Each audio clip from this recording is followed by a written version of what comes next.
The city of Portland whispered untold stories of the enigmatic Shanghai Tunnels that lay hidden beneath its bustling streets. Intrigued and fueled by a desire for adventure, four friends embarked on an urban exploration they would never forget.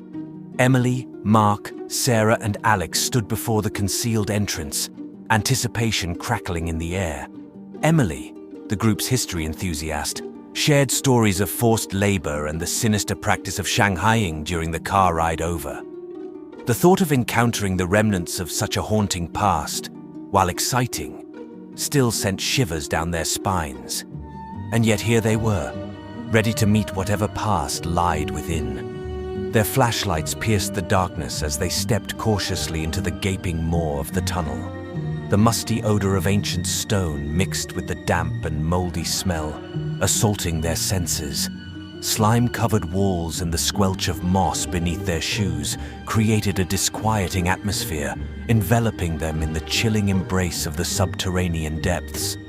Their footsteps echoed eerily through the tunnels, each shadowy corridor leading them deeper into the labyrinth of history.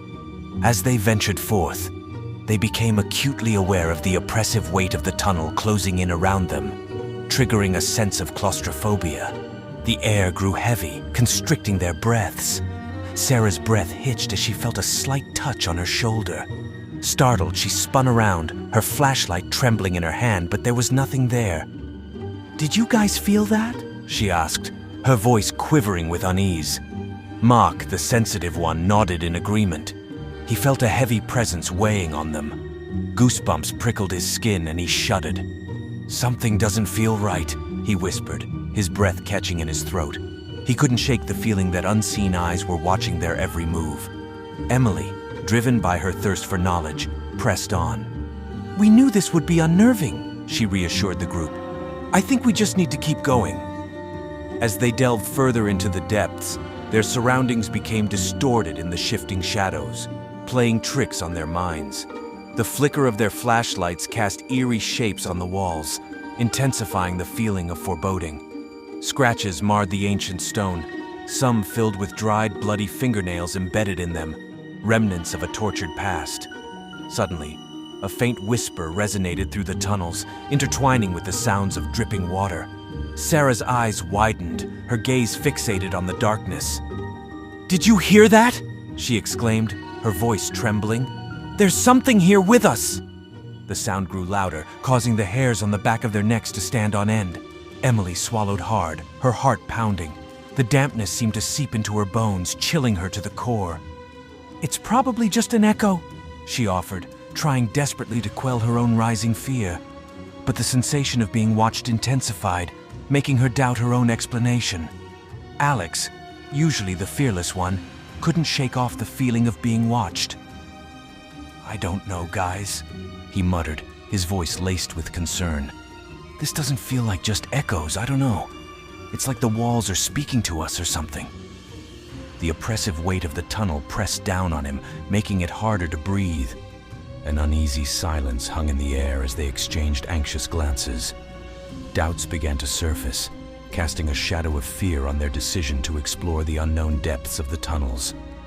Suddenly, the door they had entered slammed shut with a resounding thud, followed by the final clamp of the lock latching, trapping them inside. Panic gripped them as darkness enveloped their surroundings, their flashlights providing the only flickering illumination in the abyss. They all wondered, who could have locked them in the tunnels? Fear transformed into desperation, their cries for help echoing fruitlessly through the empty streets above.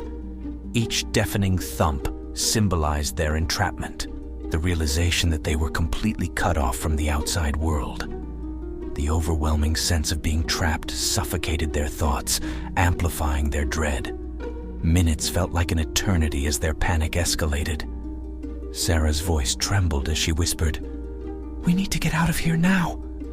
"Well," Sarah began, "I wasn't even sure we were going to find this entrance to begin with. I'm not even sure." She trailed off into doubt. They all stared down into the bleak void, knowing they needed to press on and hopefully find a way out. There was only one way to find out. With adrenaline fueling their movements, they frantically forged a new path. their flashlights casting wild beams of light across the tunnels. The remnants of the old Shanghai days became more pronounced. A tattered jacket, a rusted shackle, and broken bottles strewn across the floor, each item sending a chill down their spines. But their efforts proved futile when they reached another closed door, each remaining locked, mocking their attempts to escape, taunting them in their moment of desperation. The darkness stared back at them, an unyielding adversary. Fear mingled with despair as they huddled together, their minds racing with thoughts of their impending doom. The walls seemed to close in, squeezing the air out of their lungs, amplifying their terror. Suddenly, a figure emerged from the shadows, a man wearing antiquated clothing seemingly pulled from another era. His name was Tobias, and he explained that he had been living in the tunnels for quite some time, seeking solace from the world above. His knowledge of the unseen paths within the tunnels gave the group a newfound glimmer of hope. Tobias cautioned them to stay close, assuring them that he knew another way out, away from the disorienting whispers and lurking shadows. Though skeptical, they were left with no other choice but to trust this mysterious individual who had emerged from the depths. As they followed Tobias, they continued to hear distant voices echoing through the tunnels. Assured by his explanation of other residents finding refuge within these dark passages, their anxieties began to dissipate, albeit cautiously. Each voice they encountered seemed to lend credibility to Tobias's claim, their fears slowly subsiding. Passing through winding pathways and narrow corridors, they stumbled upon evidence of others living in this subterranean world. Tattered blankets, makeshift shelters, and remnants of a fire illuminated by dying embers testified to the presence of human life. Although unsettling, it served as a reminder of the grim reality facing those who sought asylum here, away from the harsh Pacific Northwest rains and biting cold. Finally, after what felt like an eternity, Tobias led them to a hidden tunnel entrance, a glimmer of fading light filtering through. Their hearts surged with hope as they ascended, leaving the oppressive darkness behind. Gasping for breath, they emerged into the open air, their eyes dazzled by the brightness of the sun. Overwhelmed with gratitude, they turned to Tobias, ready to express their gratitude and ask him about his own story. However, he had vanished into thin air, leaving only whispers of appreciation unuttered. And so, the group stood there, their hearts heavy with the weight of the secrets they had stumbled upon. The echoes of their own voices, mingled with the whispers of the tunnel, would forever haunt their memories. They contemplated the existence of those living below, people forgotten by the world above, survivors of circumstances deemed unimaginable. From that day forward, the group walked the streets of Portland with newfound empathy. They moved through life with softer steps and attentive ears, acknowledging the hidden stories lurking beneath their feet. Every cobblestone became a silent reminder that not all specters exist in the realm of the supernatural, but that humanity, too, could create ghosts within the shadows.